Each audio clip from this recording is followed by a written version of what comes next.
자, 함께 기도하심으로 3월 12일 수요일 매일 예배 시작하겠습니다. 기도합니다. 사랑과 은혜가 풍성하신 하나님, 오늘도 우리가 세상 가운데 살다가 우리가 이 예배를 우리가 기억하며 이 예배 가운데 주님 앞에 나오게 하시니 감사합니다. 오늘도 예배를 통하여 하나님의 말씀을 사모하는 모든 성도들 가운데 주님, 우리가 먼저 하나님께 찬양하며 예배할 때에 주님께서 모든 영광 받아주시고 우리가 드린 예배를 기쁨으로 흠양하여 주시옵소서. 우리의 찬양을 받으시기에 합당하신 주님, 우리의 온 마음과 정성을 다해서 예배하길 원합니다.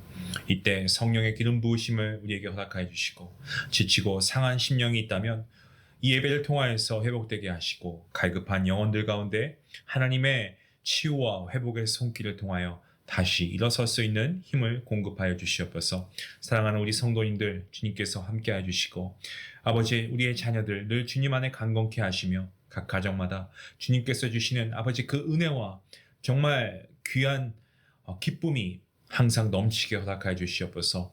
하나님, 우리가 주의 말씀을 붙잡고 나아갈 때에 위기를 기회로 바꾸시는 그러한 반전의 역사가 경험되게 하시고 이를 통하여 하나님의 살아계심을 온 몸으로 경험하는 우리 가정들 될 수 있도록 인도하여 주시옵소서. 우리의 자녀들 정말 성경에 나오는 다니엘과 같은, 에스더와 같은, 요셉과 같은, 아버지 다윗과 같은 훌륭한 믿음의 인물들이 되게 하시고 아버지 이를 통하여서 하나님 나라가 세워지고 하나님 나라가 확장되는 귀한 역사가 있게 허락하여 주시옵소서. 하나님께서 오늘도 우리에게 말씀을 주시니 감사합니다. 이 말씀대로 살아갈 수 있는 힘과 능력 성령 하나님 우리에게 허락하여 주시옵소서. 이 말씀을 통하여 내가 더욱더 주님 앞에 가까이 나가게 하시고 우리의 가정이 회복되게 하시고 우리의 인생이 변화되게 하시고 우리의 자녀가 말씀으로 서게 하시고 놀라운 아버지 말씀의 축복이 충만케 허락하여 주시옵소서. 감사하며 예수님의 이름으로 기도하옵나이다. 아멘. 찬송가 162장 함께 하시겠습니다.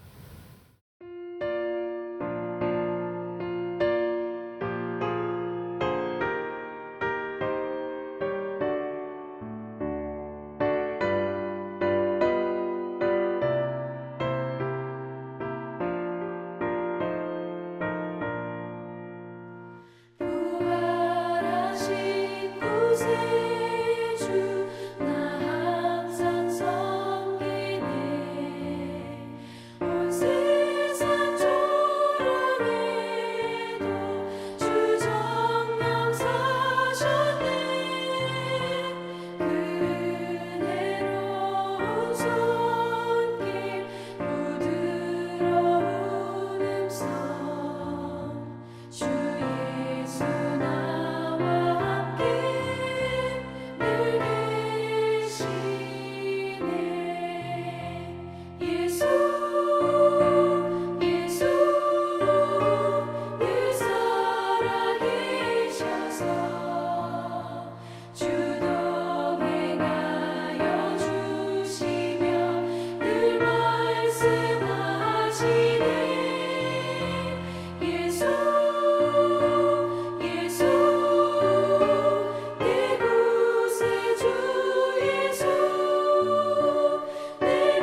오늘 하나님 말씀은 요한복음 20장 11절부터 23절까지 말씀되겠습니다. 우리 11절 말씀부터 함께 읽도록 하겠습니다.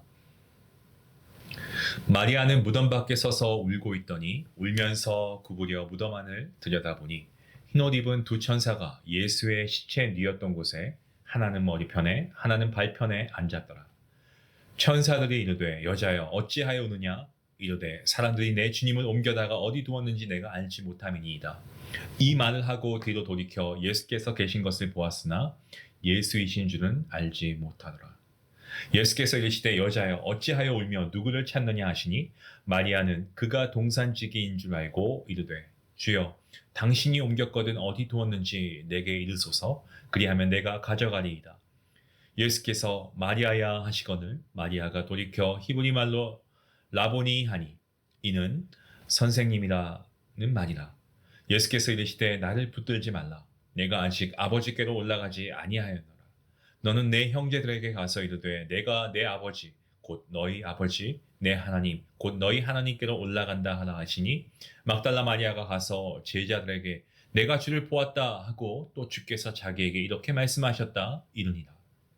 이날 곧 안식 후 첫날 저녁 때에 제자들이 유대인들을 두려워하여 모인 곳에 문들을 닫았더니 예수께서 오사 가운데 서서 이르시되 너희에게 평강이 있을지어다. 이 말씀을 하시고 손과 옆구리를 보이시니 제자들이 주를 보고 기뻐하더라. 예수께서 또 이르시되 너희에게 평강이 있을지어다. 아버지께서 나를 보내신 것 같이 나도 너희를 보내노라. 이 말씀을 하시고 그들을 향하여 숨을 내쉬며 이르시되 성령을 받으라. 너희가 누구의 죄든지 사하면 사하여질 것이요 누구의 죄든지 그대로 두면 그대로 있으리라 하시니라. 아멘. 부활의 신비로운 아침을 맞이했습니다. 하지만 주님의 제자들 여전히 믿음이 없었습니다. 주님의 부활을 직접 목격했습니다. 하지만 그럼에도 불구하고 그들은 두려움과 혼란 가운데서 자기들의 집으로 돌아갔습니다. 막달라 마리아는 빈 무덤을 발견하고 여전히 주님의 부활을 연결하지 못하고 무덤 앞에서 대성통곡하고 울고 있습니다.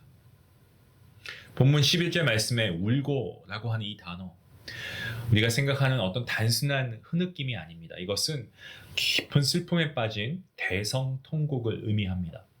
막달라 마리아는요, 주님의 부활을 믿지 못했기에 여전히 절망 속에 있었고 주님이 부활하신다는 말씀을 기억하지 못했기에 부활하신 예수님을 보고도 인지하지 못했죠. 알아보지 못했습니다. 믿음은 보이지 않는 주님을 볼 수 있는 영적인 안경과 같습니다. 하지만 마리아에게 그 안경이 없었기 때문에 그녀의 눈앞에 부활의 주님이 계셔도 그가 깨닫지 못했던 겁니다. 부활을 앞두고 예수님께서는 여러 차례에 걸쳐서 제자들에게 이 사건을 예고하셨습니다. 하지만 그들은 여전히 이해하지 못했고 두려움 속에서 믿음을 잃어가고 있었습니다. 3년 동안 예수님의 말씀을 듣고 동고동락하면서 기적을 직접 목격했고 주님과 함께 시간을 보내지 않았습니까? 하지만 그럼에도 불구하고 부활신앙이 없었던 그러한 제자들 여전히 무기력한 상태에 있었습니다. 오늘날 많은 교회와 그리스도인들도 이러한 모습과 별반 다르지 않습니다. 부활의 신앙이 없으면 소망을 발견할 수 없고 두려움 속에 사로잡힐 수밖에 없습니다. 때문에 세상과 구별되지 못한 채 우리의 믿음이 흔들릴 수밖에 없죠. 하지만 너무나 감사하게도 부활하신 주님께서는 믿음 없는 제자들 그리고 마리아를 책망하지 않으십니다. 오히려 그들을 찾아가시고 직접 만나주시고 믿음을 가질 수 있도록 도우셨습니다. 마리아에게 주님이 직접 이름을 부르시고 나타나시지 않습니까? 제자들에게는 못 박힌 손과 발을 보여주십니다. 손과 옆구리를 보여주시죠. 그래서 믿을 수 있게 하셨습니다. 주님은 오늘날 동일하게 역사하십니다.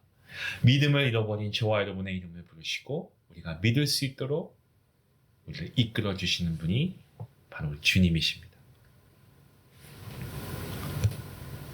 오늘 본문을 보시면 막달라 마리아 어떻습니까? 무덤 앞에서 통곡하며 대성통곡하면서 주님을 잃어버린 슬픔에 상실감을 가지고 정말 슬픔에 빠져 있었습니다. 하지만 그녀가 무덤을 보았을 때 주님의 그 시신이 있던 자리에 두 천사가 앉아 있었습니다. 이 천사들은 어떻습니까? 그녀에게 왜 우느냐 물었고 마리아는 여전히 주님의 부활을 깨닫지 못한 채 누군가 주님의 시신을 가져갔습니다. 라고 그렇게 답했습니다. 이때 부활하신 주님께서 마리아 앞에 서 계셨습니다. 예. 하지만 마리아는 주님을 알아보지 못했죠. 마리아의 눈이 부활을 볼 수 있는 믿음을 갖지 못했기에 그녀는 예수님을 동산직이라고 착각하지 않습니까? 하지만 주님께서는 마리아야 라고 그녀의 이름을 부르시고 그때 비로소 마리아는 주님을 알아보게 되었습니다. 본문 17절 말씀입니다. 예수께서 이르시되 나를 붙들지 말라. 내가 아직 아버지께로 올라가지 아니하였노라. 너는 내 형제들에게 가서 이르되 나는 내 아버지 곧 너희 아버지 내 하나님 곧 너희 하나님께로 올라간다 하라 하시니. 마리아는 기쁨에 가득 차서 주님을 붙들었습니다. 하지만 주님께서는 마리아에게 중요한 사명을 주셨죠. 뭡니까? 단순히 부활을 목격하는 것이 아니고 이 부활의 기쁜 소식을 제자들에게 전하라 라고 말씀한 그 소명을 받았습니다. 자, 제자들 지금 어떻게 하고 있습니까? 두려움 속에서 문을 닫고 숨어 있습니다. 하지만 부활하신 예수님 그들 가운데 직접 나타나십니다. 그리고 평강을 선포하십니다. 자신이 부활하셨음을 증거하셨습니다. 그리고 제자들에게 사명을 주십니다. 본문 21절 말씀이죠. 너희에게 평강이 있을지어다. 평강을 주시고요. 뭐라고 말씀하십니까? 아버지께서 나를 보내신 것 같이 나도 너희를 보내노라. 예수님의 부활은 단순한 사건이 아니고 제자들이 세상에 나가서 복음을 전해야 하는 새로운 사명의 시작이었던 겁니다. 예수님께서는 성령을 그들에게 부어주시면서 제자들이 복음을 증거할 수 있는 자가 될 수 있도록 이끄셨습니다.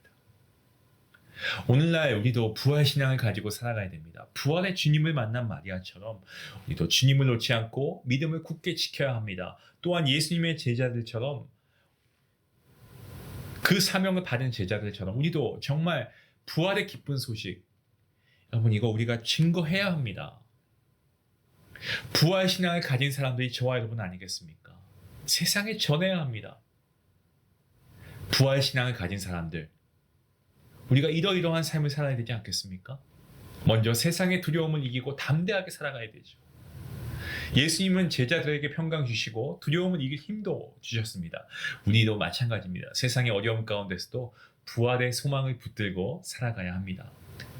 또한 세상의 가치를 따르는 것이 아니고 영원한 가치를 바라보아야 됩니다. 부활 신앙이 없는 사람들은 세상의 것에 집착하지만 우리는 영원한 생명을 바라보며 살아가야 합니다. 그리고 또 부활 신앙을 가진 우리는 어떻게 살아야 됩니까? 복음의 증인이 되어야 됩니다. 마리아와 제자들 주님의 부활을 전했습니다. 마찬가지로 우리도 주님의 이 부활하심을 증거하는 삶을 살아야 할 줄로 믿습니다. 부활은 단순한 사건이 아닙니다. 우리의 삶을 변화시키는 능력이고 우리의 삶의 소망입니다. 이 부활의 소망이 없으면, 부활의 주님의 부활하심이 없으면 우리에게는 이 땅에 소망이 없습니다. 주님은 부활을 믿지 못하는 마리아와 제자들에게 직접 찾아가셔서 믿음을 주셨습니다. 오늘도 우리도 마찬가지입니다. 부활 신앙을 가지고 세상을 향해 여러분 담대히 나아갈 수 있도록 우리 함께 기도할 수 있기 원합니다. 주님께서 믿음 주십니다. 부활의 신앙을 살아가는 그리스도인들에게 어떠한 사명이 있습니까? 우리가 하나만 볼 수 있는 눈이 하나밖에 없는 외눈박이로 살다 보면 우리는 영원한 세계인 부활을 보지 못합니다. 하지만 우리에게 부활의 신앙이 있다는 것은 우리가 두 눈을 가진 사람들이라는 의미 아니겠습니까? 한 눈으로 세상을 꿰뚫어 보고 한 눈으로 보이지 않는 주님, 우리가 그 주님께 우리의 시선을 고정해야 합니다. 우리가 두 눈으로 나에게 주어진 사명을 붙들고 살아갈 때 우리는 부활의 신앙을 살아가는 참된 그리스도인이 될 줄로 믿습니다. 이러한 참된 예배자, 참된 그리스도인, 복음의 증인이 될 수 있는 저와 여러분 모두가 될 수 있기를 바랍니다. 기도하시겠습니다. 주님 감사합니다. 부활의 주님을 찬양합니다.